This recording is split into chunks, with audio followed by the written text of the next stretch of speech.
다윗이 하나님께 드린 찬송이요 기도입니다. 1절 봅니다. 내가 전심으로 여호와께 감사하오며 주의 모든 기이한 일들을 전하리이다.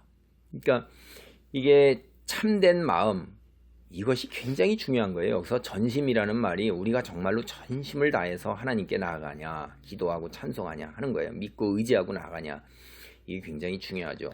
2절 내가 주를 기뻐하고 즐거워하며 지존하신 주의 이름을 찬송하리니, 창조주 하나님만이 유일한 신이요 참된 신이라는 거예요. 이 이방 나라들이 만들어낸 것은 인간의 필요에 의해서 자기들이 상상으로 만들어낸 거예요. 인간이 만들어낸 거죠. 근데 주의 이름 여호와 하나님은 하나님께서 우리에게 계시하신 거예요. 하나님이 우리에게 다가오신 거란 말이에요.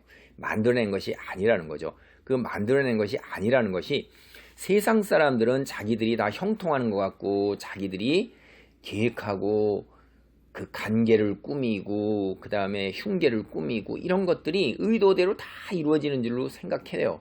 그러나 결국 그 이끌어 가시는 분이 하나님이시기 때문에 그들은 결국은 망한다 이 말이에요. 그들이 무엇이기 때문에 그래요? 지존하신 주의 이름, 지존자가 아니라 인생이라 이 말이에요. 인간이라는 거예요. 죽는 거예요.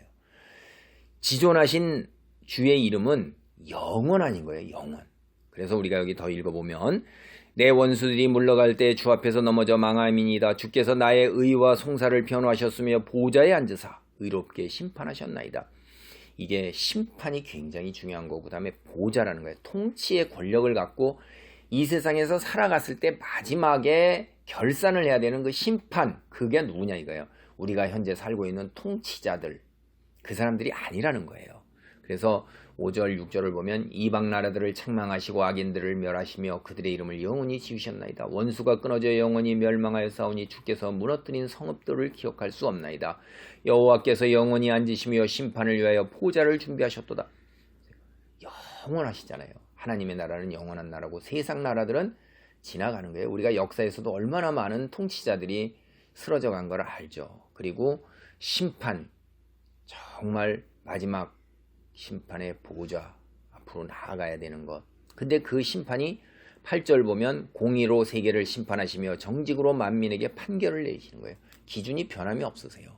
누가 봐도 다 공의요, 그 다음에 정직인데, 세상 사람들은 권력으로 자기의 욕심을 채우는 거기 때문에 심판이 구부러지는 것을 우리는 오늘날에도 압니다. 여호와는 압제를 당하는 자의 요새이시요 환난 때의 요새이시로다. 여호와여, 주의 이름을 아는 자는 주를 의지하오리니 이는 주를 찾는 자들을 버리지 아니하심이니이다. 너희는 시온에 계신 여호와를 찬송하며 그 행사를 백성 중에 선포할지이다. 피 흘림을 신문하시는 이가 그들을 기억하시며 가난한 자의 부르짖음을 잊지 아니하시는도다. 세상에서 가난한 사람, 힘없는 사람, 배우지 못한 사람 기댈 데가 없는 거예요. 사실 하나님밖에 기댈 데가 없어요. 세상의 권력자들은 그들을 수단과 도구로만 이용할 뿐이지 그렇지 않을 경우엔 돌아보지도 않는다 이 말이에요. 탐욕의 대상으로서 착취와 갈취의 대상일 뿐이에요. 그런데 하나님께서는 어떻게 해요?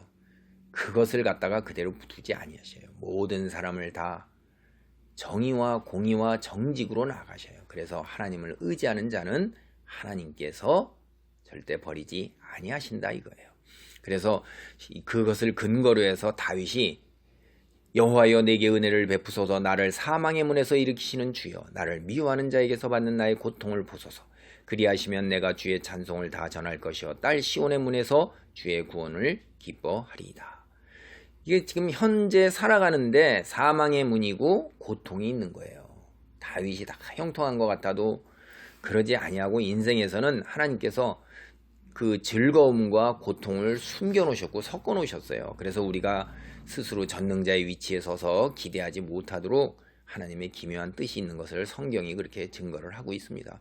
그래서 이럴 때 우리가 하나님께 부르짖을 때에 하나님께서 우리에게 은혜를 베푸시고 우리가 그런 것을 간증을 할 수가 있고, 또는 드러내서 하나님의 영광을 더 모든 이들에게 보게 할 수가 있어요. 그래서 우리가 기쁨으로 또 고통 중에서 기쁨으로 나아가게 되고, 고통을 또 극복했을 때에 하나님께서 주시는 놀라운 주의 구원을 감격적으로 기뻐할 수가 있어요.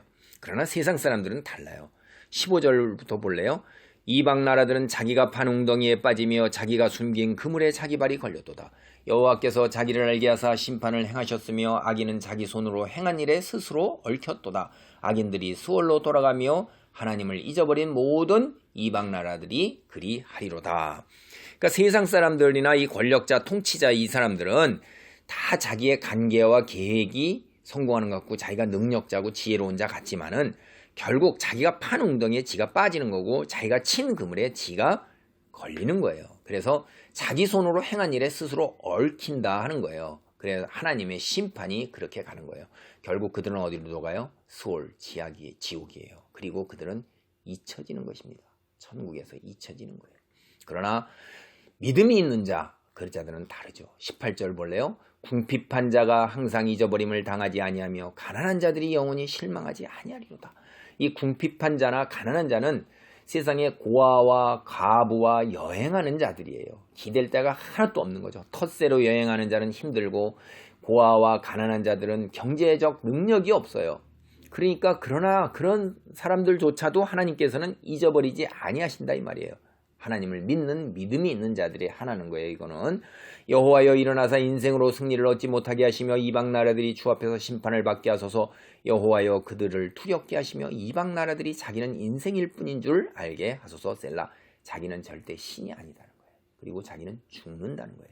그리고 자기들이 쌓아놓고 축적한 것이 결코 자기들의 것이 되지 아니한다는 거예요. 그게 인생이라는 거예요. 그리고 앞일을 내다볼 수가 없는 거예요. 자기가 계획한 대로 되지가 않는 것입니다. 그래서 우리가 전능하신 하나님 앞에 무릎 꿇고 나아가고 그럴 때 주께서 내게 은혜를 베푸시고 나의 부르짖음을 들으시고 내 부르짖음대로 하나님께서 응답하시는 것을 우리가 경험하는 가운데 하나님의 백성으로 살아가는 것입니다.